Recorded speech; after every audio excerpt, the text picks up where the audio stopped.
रुकिए, अभी इसी वक्त अपना फोन रखिए, घर की सारी लाइटें बुझाइए और महसूस कीजिए वो अंधेरा। बस 10 सेकंड। कैसा लगा? घबराहट, बेचैनी? तो जरा सोचिए, आपके दादा के दादा की पूरी जिंदगी ऐसे ही गुजरी। हर रात बिना किसी स्विच के, बिना किसी बटन के, बस एक कांपती हुई लौ और चारों तरफ घुप अंधेरा। लेकिन हैरानी की बात यह है कि वो लोग टूटे नहीं, बिखरे नहीं, अकेले नहीं हुए, बल्कि उन रातों में उन्होंने कुछ ऐसा जिया जो हम आज करोड़ों रुपए खर्च करके भी नहीं खरीद सकते। तो आज का असली सवाल ये नहीं है कि वो रात कैसे बिताते थे। असली सवाल ये है कि क्या उनकी रातें हमारी रातों से बेहतर थीं? जवाब आपको हैरान कर सकता है। सबसे पहले बात करते हैं रोशनी की। आज हम एक बटन दबाते हैं और पूरा घर जगमगा उठता है, लेकिन उस समय ऐसा नहीं था। घरों में सरसों के तेल या घी के दिए जलाए जाते थे। कुछ जगहों पर लालटेन का इस्तेमाल होता था और चांदनी रातों में तो चांद ही सबसे बड़ा सहारा होता था। लोग अंधेरे से लड़ते नहीं थे, वे उसके साथ जीना जानते थे। शाम होते ही घरों में चूल्हा जल उठता था। खाना जल्दी बना लिया जाता था क्योंकि रात में दिए की रोशनी में काम करना आसान नहीं होता था। इसलिए लोगों की दिनचर्या प्रकृति के अनुसार चलती थी। सूरज ढला तो काम खत्म और रात शुरू। खाना खाने के बाद शुरू होता था दिन का सबसे दिलचस्प हिस्सा।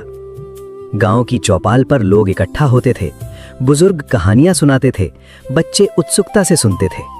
राजाओं के किस्से, युद्धों की कहानियां, जंगलों के रहस्य और गांव के पुराने अनुभव, यही उनका मनोरंजन था। उस समय न यूट्यूब था, न नेटफ्लिक्स, न सोशल मीडिया। फिर भी लोग बोर नहीं होते थे, क्योंकि उनका मनोरंजन स्क्रीन नहीं, इंसान हुआ करते थे। घर के अंदर भी एक अलग दुनिया बसती थी। औरतें सिलाई कढ़ाई करती, गीत गाती, बातें करती, हंसी मजाक होता।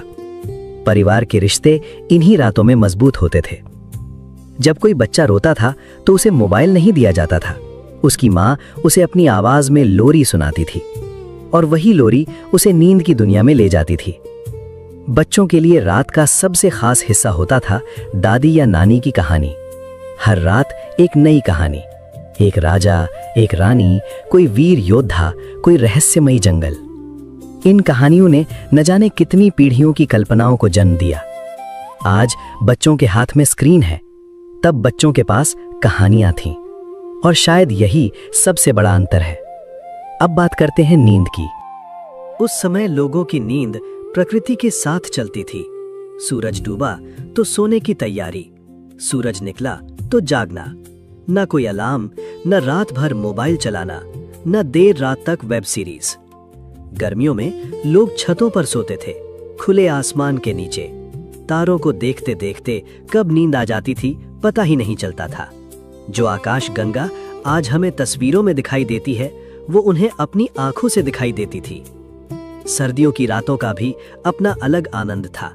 परिवार के लोग आग या अंगीठी के आसपास बैठते थे, बातें करते थे, हंसते थे, फिर गर्म रजाइयों में सो जाते थे। लेकिन रात हमेशा खूबसूरत नहीं होती थी। उस समय जंगली जानवरों का डर था, सांप बिच्छुओं का खतरा था। कई इलाकों में डाकुओं का भय भी रहता था। इसी वजह से रात को लेकर कई नियम बनाए गए थे। लोगों को सावधान रहने की सीख दी जाती थी ताकि वे सुरक्षित रह सकें। और रात का एक बहुत महत्वपूर्ण हिस्सा था प्रार्थना। शाम को दिया जलाना, ईश्वर को धन्यवाद देना, दिन भर के लिए कृतज्ञ होना, ये लोगों की दिनचर्या का हिस्सा था। रात सिर्फ शरीर को आराम देने का समय नहीं थी, वो मन और आत्मा को शांत करने का समय भी थी। अब जरा आज की रातों को देखिए। हमारे पास बिजली है, एसी है, मोबाइल है, इंटरनेट है, मनोरंजन के हजारों साधन हैं। फिर भी बहुत से लोग कहते हैं कि उन्हें नींद नहीं आती, वे अकेलापन महसूस करते हैं। परिवार एक ही घर में रहता है, लेकिन कई बार घंटों तक आपस में बात नहीं करता। शायद हमने सुविधा तो पाली, लेकिन कहीं ना कहीं सुकून खो दिया। जो लोग बिजली के बिना रहते थे, वे शायद हमसे ज्यादा जुड़े हुए थे, अपने परिवार से, अपने पड़ोस से, प्रकृति से और खुद से। तो आज रात एक छोटा सा प्रयोग कीजिए। कुछ देर के लिए मोबाइल दूर रखिए, घर की लाइट बंद कीजिए, अगर संभव हो तो एक दिया जलाइए आसमान की तरफ देखिए और अपने किसी अपने से दिल खोल कर बात कीजिए। हो सकता है उस एक रात में आपको वो चीज मिल जाए जिसकी तलाश आप बहुत समय से कर रहे हैं, और उस चीज का नाम है सुकून।